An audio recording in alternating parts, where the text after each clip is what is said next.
Boxingego here. If you like this video, make sure you hit the like button and also subscribe to the channel and hit the bell icon on the top of your screen to get notified when the latest new content drops. 1.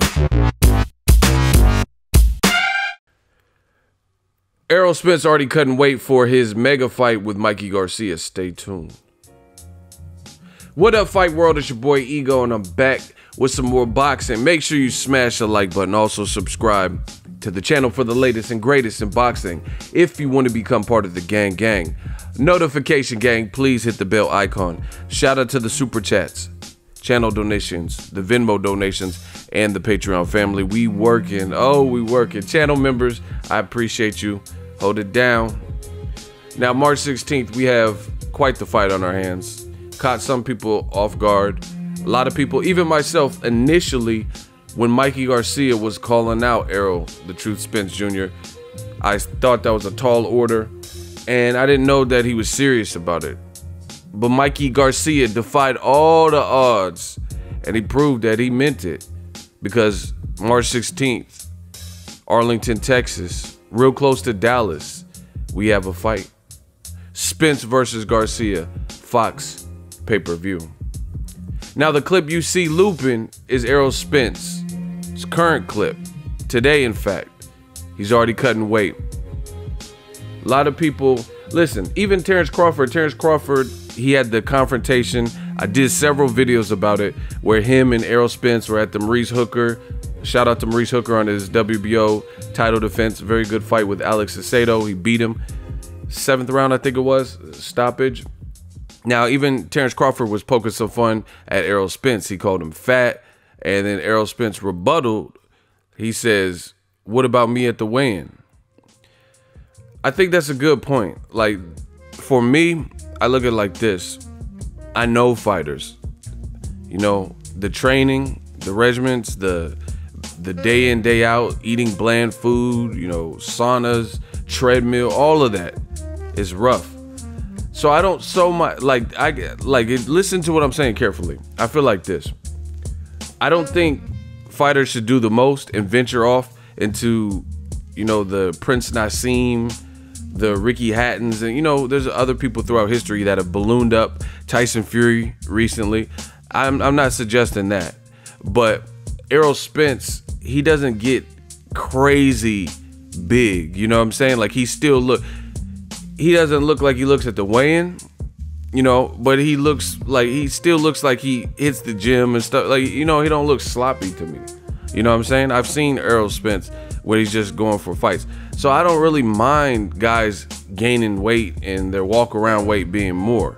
You know, the generations of Floyd Mayweathers and Pacquiao's where guys stay real close to their fight weight with their walk around weight. I think that's pretty much done. Most guys, they said Swift Jared Hurd weighs like 190. That's what he's allegedly weighing, and he fights at 154. So, I mean, if you can make weight comfortably, I'm at the end of the day, it is what it is. It's a way that people utilize weight, have a science to it. You look at the UFC, Conor McGregor at featherweight, it's the same thing. He was making 145. I don't know how. They have a documentary of Conor McGregor on Netflix called Notorious. Watch that. If you watch it, you'll see Conor McGregor, I think, for either the Chad Mendes or the Jose Aldo fight.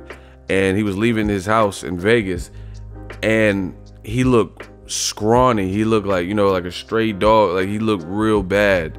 And he looked dehydrated, weight drain, all that. But the next day, he filled out. Once he was able to put some fluids and food in his body, he filled back out. And they show you all this on the documentary. So, you know, guys like Errol Spence, I know he's a consummate professional, so I don't really worry about him.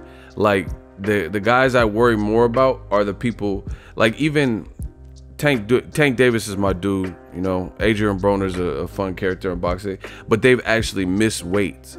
You get what I'm saying? To my knowledge, I don't remember Errol Spence missing weight. So a lot of people are talking about weight this and weight that. But at the end of the day, I don't remember him weighing in naked because he couldn't make weight. So he's doing what he has to do to get the weight off.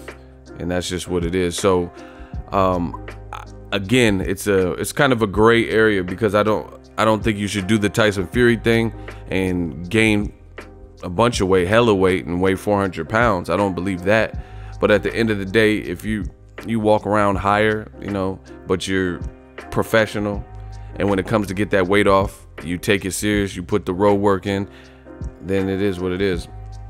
I just don't believe you should do drastic weight cuts where you're having to cut, you know, 40, 50, 60, 70 pounds, you know, whatever these dudes is cutting. So I don't think Errol Spence has to cut that much weight, you know. I mean, he has to cut weight. Obviously, he's a big welterweight, but it doesn't look like it's affecting his performances.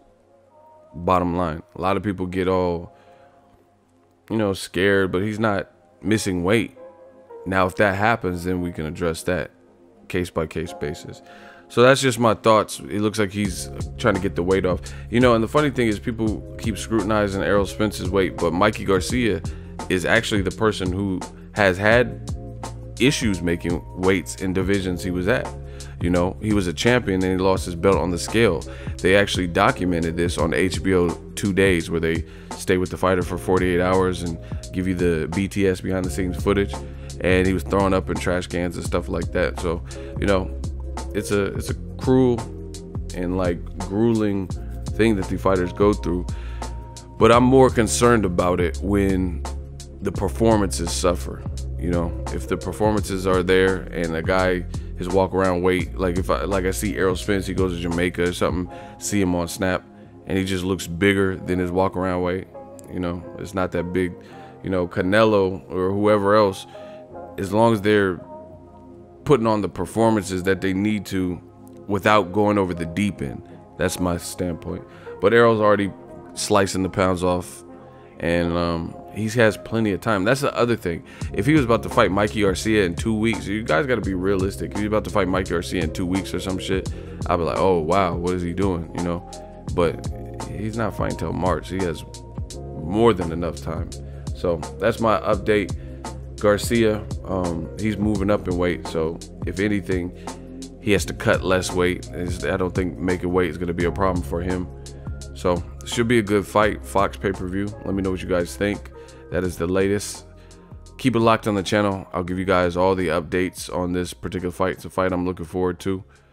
Drop your thoughts in the comment section. Make sure you smash the like button as always. Hate, comment, and subscribe. Till next video is Ego signing off.